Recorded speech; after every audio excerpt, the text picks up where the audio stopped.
Hi everyone! It's me, Angel. Welcome back sa aking YouTube channel. Ang ating video for today ay para po sa ating mga senior citizens. Dahil pag-uusapan po natin sa video na ito guys, yung mga senior citizens na hindi pa rin nasama sa social pension. So meron tayong babasahin na comment at sasagutin po natin ito. Itago ko na lang yung pangalan niya, no? So sabi niya, Madam, paano naman po yung sister ko? 70 na siya. Di pa siya nakakuha ng senior citizens. Tagal na siya nag-a-apply, hanggang ngayon wala pa rin. Wala siyang kahit na anumang suporta kahit saan. Mahirap lang siya at balo. Pakitulungan nyo naman po siya sa taga-barangay Gindalulan, Rosario, Northern Samar, indigent siya. Okay, so nakakalungkot talaga yung mga ganitong comment guys, no? Lalo na kapag senior citizens, tas walang-wala talaga. And then walang nare-receive na social pension. So ito, dahil sabi ni ma'am, paulit-ulit na daw, natagal na siyang nag-apply, pero hanggang ngayon hindi pa rin siya pasok sa social pension. It's because, ma'am, ibig sabihin, nasa waiting list po siya. Nasa waiting list siya ng mga indigent senior citizens for social pension. Waiting list na naghihintay na magkaroon ng slots sa existing na listahan. Ito kasi yung mahirap ngayon, dahil yung mga indigent senior citizens natin na nasa waiting list, nadadagdagan sila. Lumadami ang ating mga indigent. At ang mahirap dyan, ang budget sa social pension for indigent, yun ang hindi nadagdagan. Kaya na-stuck ang ating mga waitlisted na senior citizens sa social pension for indigent dahil wala po silang budget doon. May mga nabasa nga akong comment dito guys eh. Sabi daw sa barangay nila, sa OSCA nila, makakapasok lang sila sa slots, magkakaroon lang sila ng slots kapag may namatay na senior citizens. Ibig sabihin nawawala sa listahan na. Kaya mag-move ang waitlisted, makakapasok na siya doon sa may budget.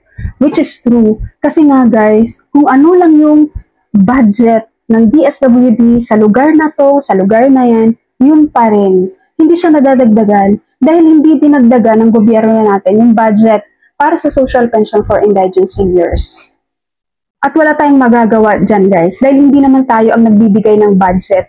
Gobyerno ang nagbibigay ng budget dyan.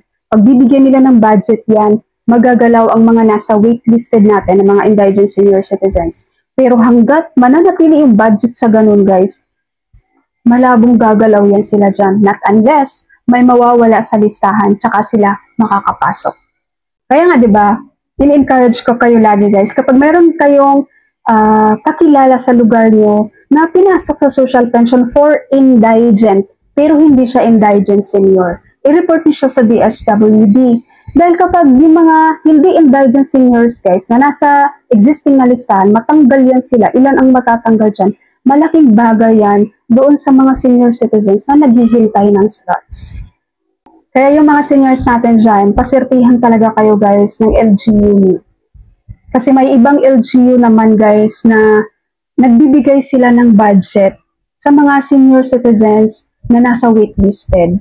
Kahit 500 lang yung monthly. Kasi diba 1,000 pesos ang social pension for indigent. So kapag meron silang mga nasa waiting list na hindi nakakakuha dahil wala nang budget, ang local nila mismo, ang LGU nila mismo ang gumagawa ng paraan. Binibigyan nila ng budget. Yun, yung iba naman grocery ang pinibigay doon sa mga hindi nakakatanggap.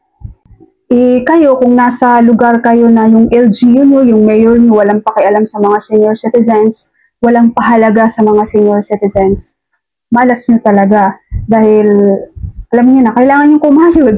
Wala kayong ibang pagkukuhaan ng kita. Kaya alam niyo ba guys, every time na gumagawa ko ng tutorial with regards sa savings with SSS, Pag-ibig, lagi ko talaga in-encourage yung mga young people, yung mga wala pa sa retirement age na mag-save. Kasi nararamdaman ko yung mga experience ng ating mga senior citizens ngayon na walang SSS pension, walang nakukuha sa Pag-ibig, tapos hindi pa nakapasok sa social pension for indigent.